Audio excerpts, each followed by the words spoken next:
একটা মেয়ে একটা সাপ পালতো। তো সাপটা অনেক ছোট ছিল। সাপটাকে সে অনেক আদর যত্ন করে অনেক কিছু খাওয়ানোর পরে ধীরে ধীরে সাপটা অনেক বড় হলো। ছোট সাপটা প্রায় এখন মেয়েটার সমান সমান লম্বা হয়ে গেছে।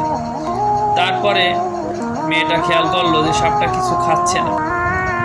তারপরে মেয়ে খুব চিন্তিত, কারণ ওই মেয়েটা সাপটাকে অনেক ভালোবাসে, সে অনেক যত্ন করে সাপটাকে লালন পালন করে।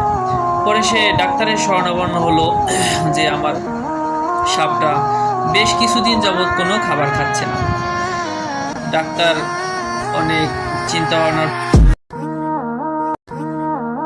পরে জিজ্ঞেস করলো যে আপনার সাপটা কতদিন পর্যন্ত খায় না। মেয়েটা বলল এই ধরেন 3-4 দিন পর্যন্ত।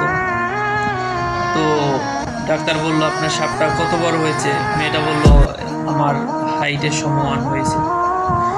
তখন ডাক্তার বুঝতে পারলো যে সাপটা যে বেশ কিছুদিন পর্যন্ত খাচ্ছে না, কারণ ওই মেয়েটাকে খাবে বলে সাপটা খাচ্ছে না। তখন মেয়েটাকে ডাক্তার বলল দেখেন আপনার সাপটা এখন কিভাবে ঘুমায়। বা আমার সাথে সোজা হয়ে ঘুমায়, আমি যেভাবে সোজা হয়ে ঘুমাই ওভাবে সোজা হয়ে ঘুমায়। তার মানে ওই সাপটা ওই মেয়েটাকে মাপ দিচ্ছে যে সে ওই মেয়েটাকে খাওয়ার পরে হজম করতে পারবে কিনা। এরকম আমাদের আশেপাশে অনেক মানুষ আছে যে আমাদের প্রতিনিয়ত মাপ দিচ্ছে আমাদের খাওয়ার জন্য। এইসব মানুষ থেকে দূরে থাকবে, কারণ এইসব মানুষগুলো খুবই ভয়ঙ্কর।